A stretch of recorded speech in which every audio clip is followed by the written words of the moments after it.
When Jesus had taken the wine, he said, "It is finished." Think of a time when you finished something big. The feeling of accomplishment, relief, joy, perhaps a big burden off your shoulders.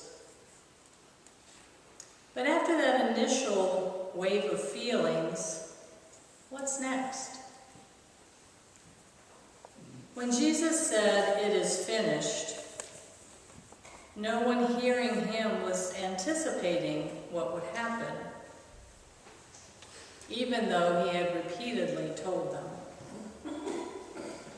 With those words, "It is finished," perhaps he wanted those at the foot of the cross to begin thinking about what comes next.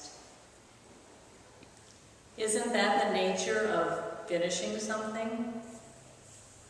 Something else follows. Jesus' earthly ministry ended, followed by his passion and death. And soon the whole world would see what happens next. When one thing finishes, the possibilities for what comes next are limitless, especially when we turn them over to God. But there's another way to look at "it is finished" and what happens next. When the time came for Jesus' suffering to end, it opened the door for the glorious new beginning to come. That glorious beginning could not happen without the painful ending that preceded it. How does that happen in our lives? Perhaps there are some ways we need to say, "It is finished," so that we are free to turn and fully embrace a new beginning that God has in mind. What if the rich man had said, "It is finished," to his self-centeredness, and had reached out to help the poor man lying on his doorstep? What if the tenant farmers had said, "It is finished," to their greed and anger, and greeted the landholder's son with gratitude and generosity instead?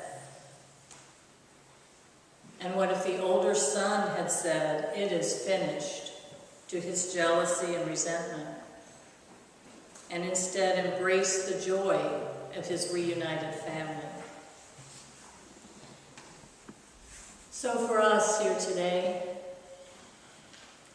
what if you say, "It is finished," to that mindless hour in front of the computer or television, and make a call, write a card, or pay a visit to a friend or neighbor instead?